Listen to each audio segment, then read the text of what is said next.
आखाती देशातल्या युद्धाची झळ जगासह भारताला बसते.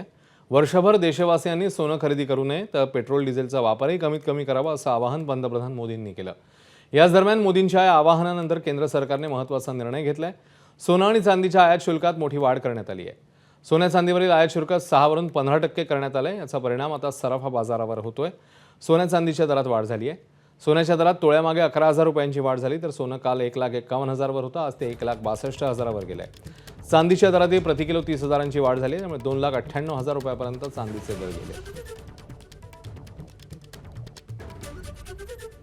या आयात शुल्क वाढीवर व्यापाऱ्यांचं काय म्हणणं आहे बघूया.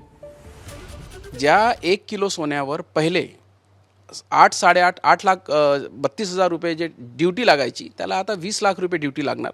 म्हणजे एका किलो मागे जवळजवळ 12 लाखांनी रेट वाढणार आहे. अर्थात सगळ्यांनाच ते इफेक्ट होणार आहे.